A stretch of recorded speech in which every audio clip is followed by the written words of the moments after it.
Centar za životnu sredinu je uz podršku 20 nevladinih organizacija kao i stručnih lica, između ostalog predstavnika univerziteta, to jest fakulteta Univerziteta Banja Luka, iz relevantnih struka. Danas smo predali otvoreno pismo u kojem pozivamo gradsku upravu da se do daljnjeg obustave svi radovi na izgradnji šetališta uz Vrbas, to jeste svi oni radovi koji se odnose direktno na korito i samu obalu Vrbasa.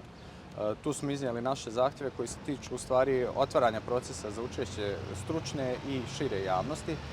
Jedan od zahtjeva jeste izrada, to jest objavljivanje konkursa, pošto smatramo da uređenje Vrbasa je jednostavno nešto projekt od velikog značaja koji ne smije biti pod A, netransparentan, a pod B zaslužuje da se njime bave stručnjaci najvišeg mogućeg ranga.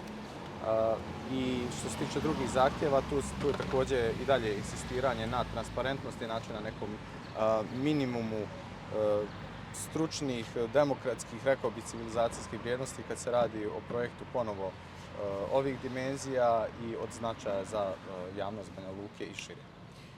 Koji su dalji koraci ukoliko ne odgovori gradska uprava na ovo vaše pismo?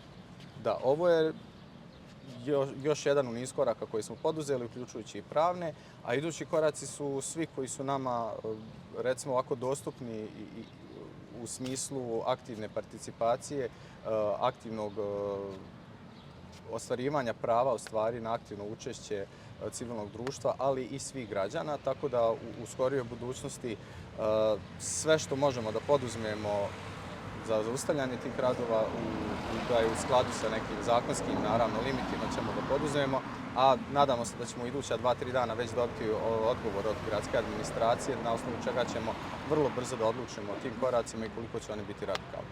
A Igor, šta je sa onim radovima koji su već započeli? Znači, poprilično je tu sad nije gotova stvar, ali dosta je toga urađeno. Da se tu može nešto popraviti, da tako izrazim?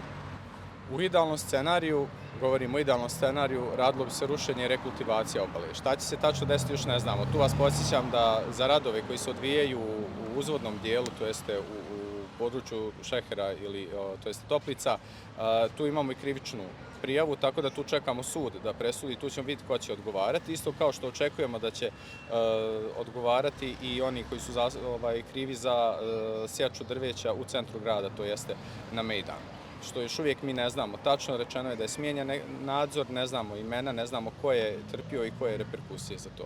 Tako da u idealnom scenariju obnavljanje, ali šta će se stvarno desiti, to ćemo vidjeti, jer ovo će biti složen proces. Znači, moramo ljudima skrenuti pažnju da ne očekuju da će ovo biti nešto riješeno čarobnim štapićem. Skupo je, kompleksno je. Ono što je glavno sad, u ovom je trenutku, jeste da se dalja šteta spriječi. Hvala. Okay.